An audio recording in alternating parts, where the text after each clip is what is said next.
1 2 3 বিসমিল্লাহির রহমানির রহিম। আলবি তুমি বলছিলে যে জমির লোকেশন, এই যে আমি যেটা ধরছি না ভুট্টা গাছ, এটা থেকে আরম্ভ করে ওই উত্তরের দিকে যে লম্বাটা দাগ, আর ওইদিকে একটু মেশিনটা ধরো, মেশিনের যে একটা দাগ, মেশিনের ঘর আর গাছ, আর এই গাছ পর্যন্ত এটুকু টোটাল তোমার দাদার সম্পত্তি। আমাদের মধ্যে 5 ভাগ হয়েছে। এখানে টোটাল জমি আছে 10 পাখির মতো।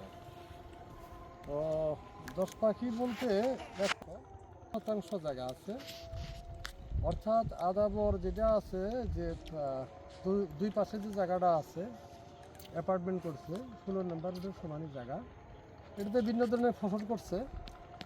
এটার ফসল সাধারণত আমি কম পাই নেই না, এবার থেকে আমরা এটা হাল চাষ করবো। এখান থেকে আমি 2 থেকে 3 পাখি জমি চাষ করি, বা এটার ভ্যালু আছে বর্তমানে ধরে নাও 30 থেকে 40 লাখ, এভারেজ 30 লাখ ধরলে পরেও তাহলে এখানকার ভ্যালু আছে মোটামুটি 1 কোটি টাকার মতো। আর এদিকে নদী যেটা আছে, এই নদীতেও আমাদের জায়গা গেছে আর কি, এটা খাল যে মানুষ খনন করা হয়েছে। এগুলো দিয়ে মিষ্টি লাউ বা অনেক কিছু লাগানো হয়, বা লাউ লাগানো হয়, এই থেকে চারা গাছ আসে সব কিছুই।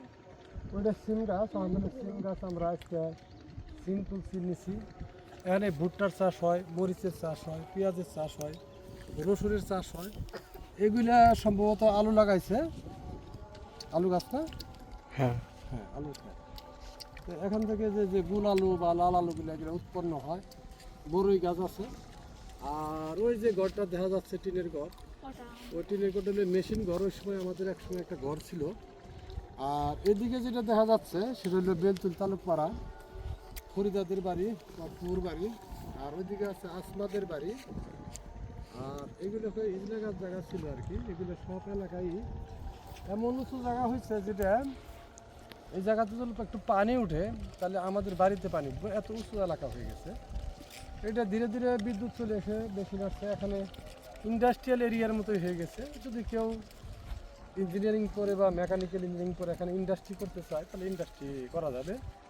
আবার নদী পথও আছে, সড়ক পথও আছে সংযুক্ত। এই নদীটা চলে গেলে এখান থেকে হাজিপুর হয়ে কেন্দ্রুয়া হয়ে ব্রহ্মপুত্রের সাথে লাগবে।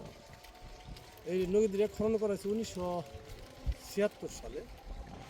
আজ থেকে আরম্ভ করে প্রায় 40 বছর বা 50 বছরের মধ্যে অধিক হয়ে গেছে আর কি। এগুলা খাল খনন করা হয়েছে।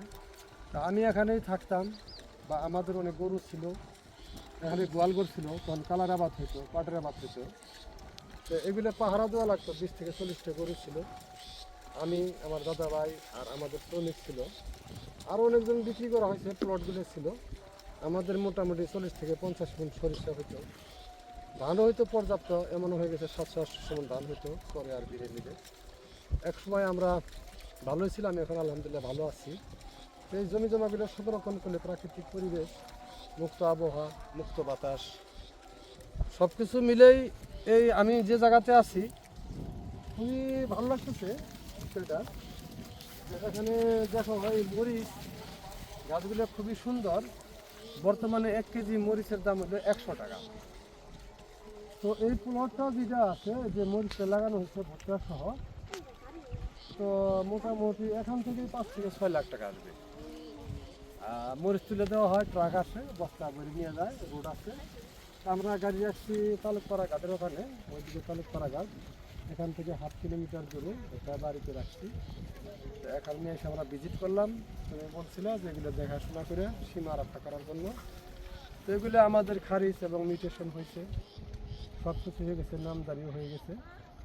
এখন মোটামুটি এখানে আবাদ করলে পরে, বা আমাদের অন্তত চাকরি করি যে জিনিসটা, যাতে আমাদের থাকা খাওয়ার ইনশাল্লাহ আল্লাহ দিলে কোনো সমস্যার কথা না। আমরা কৃষক পরিবার, কৃষিকাজকেই আমরা বেশি পছন্দ করি।